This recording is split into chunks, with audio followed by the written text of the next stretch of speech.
Olá, mais um Histórias de Professor. E hoje o convidado é o Alex Mourão Terzi. O Alex ficou meu amigo por intermédio da minha irmã, Cleonice Fernandes, que conhece muita gente nesse Brasil afora, muitos professores. O Alex Mourão Terzi é professor do Instituto Federal de São João del Rei. Ele é mestre e doutor em linguística, pós-doutorado em estudos da linguagem e mindfulness pela Unifesp, UFOP, é instrutor de Mindfulness, Kindfulness ou Kindfulness. O Alex Mourão Terzi é um cara muito gente boa e que traz uma discussão muito interessante sobre a meditação na educação. E a meditação como ferramenta de melhoria da vida, não só da educação. Eis aí o professor de linguagem, língua portuguesa, e também instrutor de Mindfulness.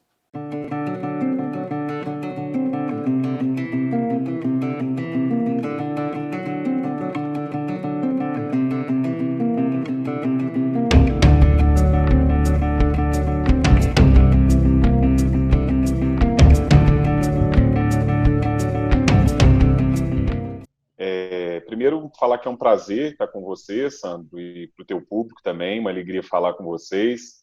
E eu vou começar falando um pouquinho da minha história. Na realidade, a minha história, como eu me tornei docente, né? Eu venho de uma trajetória do direito. Eu fui advogado por muitos anos, por 12 anos, e depois fui procurador. Eu era procurador do município onde eu moro, de São João del Rei, e era professor da faculdade de Direito, e aí, mas amadurecendo aquilo de ser professor em tempo integral. E foi um processo, assim, que na verdade foi aquilo que me levou a escolher abandonar a carreira jurídica, né, que era uma carreira já com alguns anos de vida acadêmica também e profissional na área de jurídica, para me tornar professor na área de linguagem, em tempo integral, né? Foi uma mudança um pouquinho radical, que implicou várias mudanças assim na minha vida, na nossa rotina, na época na nossa rotina financeira também.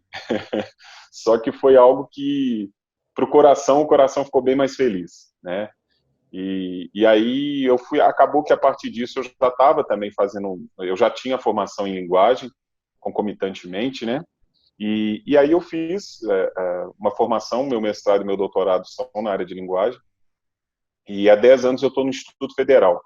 Eu acredito piamente na educação pública que a gente promove, inclusiva, uma educação de qualidade, uma educação que é de acesso para todos e para todas, né?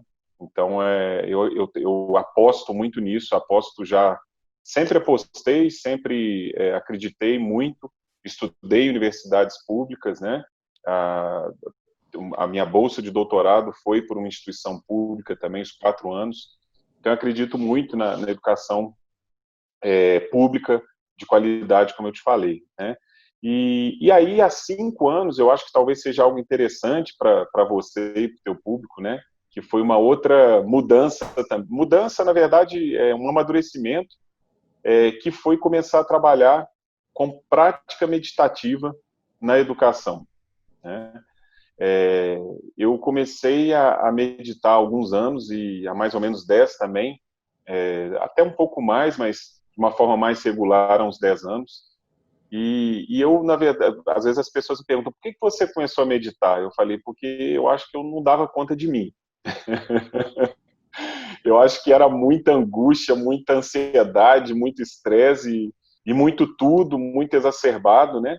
E uma dificuldade, às vezes, de lidar com os meus processos mentais, com os meus processos emocionais, né? E aí eu fui me perguntando, eu acho que tem que ter alguma saída para isso, assim, tem que ter alguma coisa que possa me levar a compreender um pouquinho mais o mundo, compreender um pouquinho mais a mim mesmo e as minhas relações, principalmente, né? E a meditação, ela tem muito esse caráter, sabe, Sandro?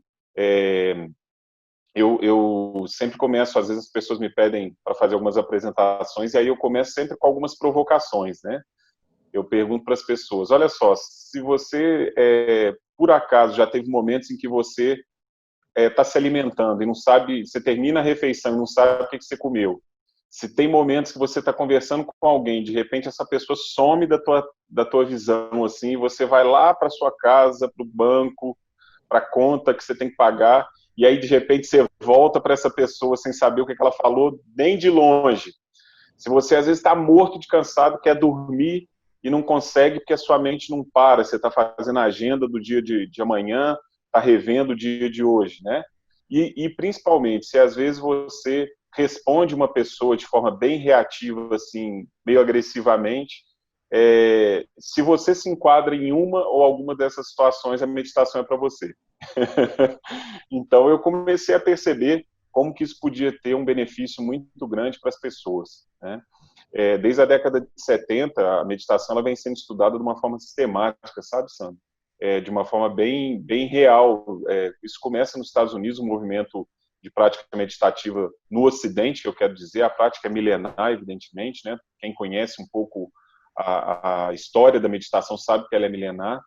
Mas aí, no final da década de 70, começam os estudos acadêmicos sobre os efeitos, os benefícios da meditação. E alguns deles são surpreendentes. Existe, sim, uma redução de estresse e de traços de ansiedade, sobretudo num caráter preventivo, para que a pessoa comece a lidar com as suas emoções e com os seus pensamentos de uma forma mais salutar. Existe uma questão muito interessante de promoção de valores humanos por meio da meditação, e é algo que eu acredito extremamente como uma possibilidade de mudança, de transformação na educação, né? Como a gente pode promover uma educação inclusiva, tomando por base valores humanos, né? Dentro de uma ética secular, sabe, Sandra? A meditação ela tem sim uma origem no Oriente, ela tem, e sobretudo a meditação com a qual eu trabalho, que é o mindfulness, ela tem sim uma origem no budismo. Só que a partir da década de 70, quando ela chega no Ocidente, ela vem de uma forma totalmente laica, totalmente secular. E é nessa proposta que eu acredito. As pessoas, elas precisam para meditar só ser humanas, né? Não tem muito, não existe outro requisito, vamos dizer. E mais do que isso, a meditação ela vai promover valores que muitas das vezes estão adormecidos na gente. Valores como, por exemplo, a compaixão, né? A compaixão é uma percepção do meu sofrimento, começa comigo, sim, por um movimento de autocompaixão, mas eu percebo que da mesma maneira que eu sofro, que eu tenho necessidades, que eu preciso de cuidado, eu preciso de carinho, eu começo a ver que o outro tem a mesma necessidade que eu, exatamente igual. E aí, por uma possibilidade de empatia, eu me vejo com essa pessoa. Então, é mais do que um sofrer com, é estar do lado dessa pessoa e procurar trazer isso de uma maneira viva, engajada. O que eu posso fazer para que essa pessoa que tem esse sofrimento aplacado, como eu posso fazer para ajudar essa pessoa? Isso na educação eu acho transformador, né? A gente vem trabalhando muito, há 5 anos com projetos de pesquisa e de extensão na área de meditação, né? E, sobretudo, vendo como que isso pode promover um bem-estar do professor, como pode promover um bem-estar do aluno também, né? Então, todos esses benefícios que vêm sendo estudados já desde o final da década de 70, eles vão se mostrando muito reais, assim, né? Na prática mesmo, na experiência docente de quem está aplicando meditação no espaço educacional, né? A meditação, um outro mecanismo que sempre eu gosto de falar, é que ela trabalha muito esse processo de ruminação mental que nós temos, né?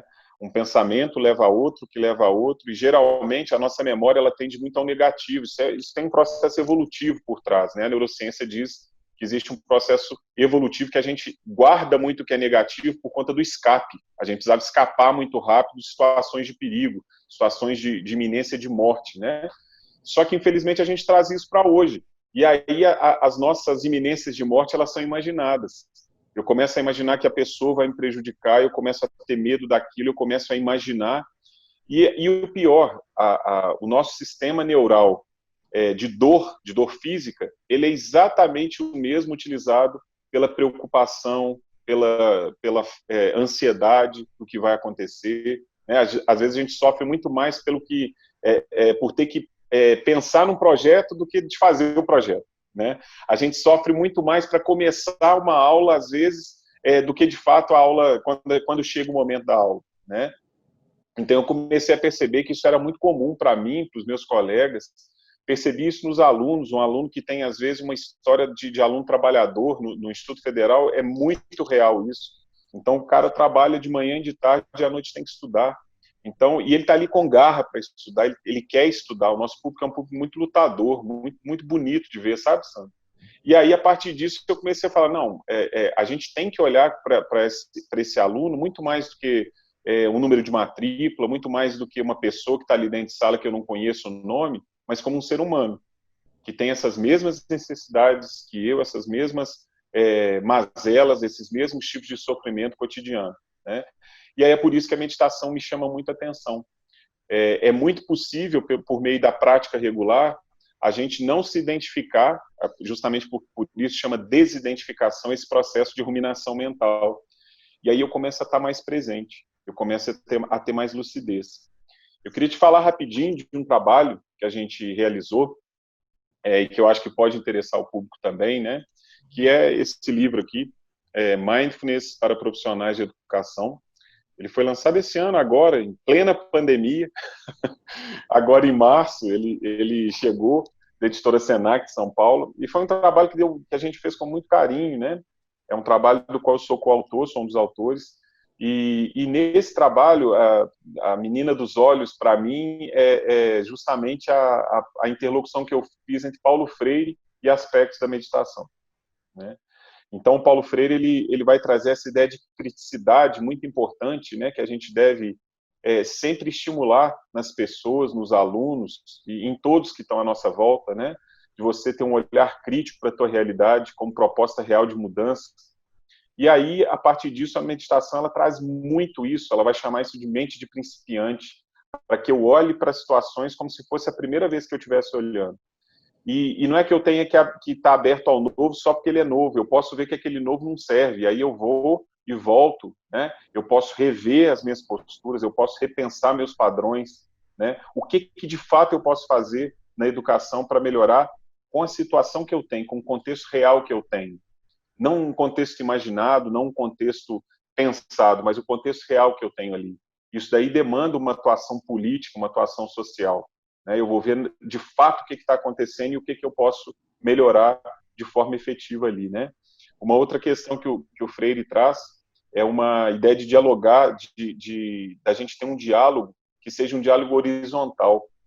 Na meditação a gente vai falar que isso daí tem a ver com um diálogo atento, uma comunicação atenta, né? E, sobretudo, uma comunicação que ela é compassiva, que eu percebo que o outro, eu não posso privar nunca o outro do direito dele de dizer, do direito dele falar, né?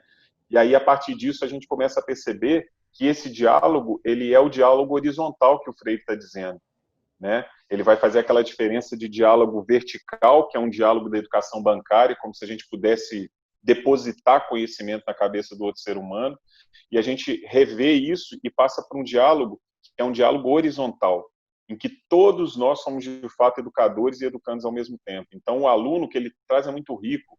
Então, o que ele vai falar é enriquecimento. Eu também estou aprendendo constantemente. Estamos aprendendo uns com os outros, né? Então, isso é muito real, sabe, Sandro? Isso não é uma imaginação, isso não é um aforismo que vai ser colocado na gaveta. Dentro da prática meditativa, você observa o que está acontecendo no momento presente.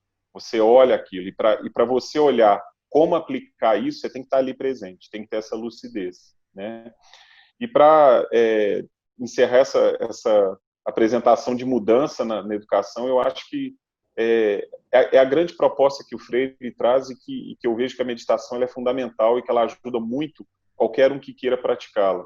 Você acreditar piamente que a transformação é possível, né?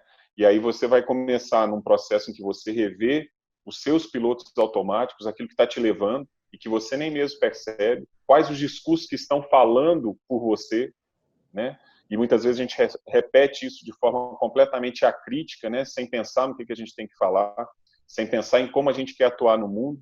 E então a meditação é um olhar profundo para essa realidade e com a convicção que a gente pode, de fato, mudá-la. A gente tem condição de transformá-la. Então eu vejo isso é freiriano, e eu vejo isso também muito fortemente na proposta que a meditação traz. Então eu acho que se ela fosse colocada nos nossos processos educacionais ia ser uma profunda revolução, mas uma revolução da compaixão, uma revolução do altruísmo, em que todos e todas fossem considerados.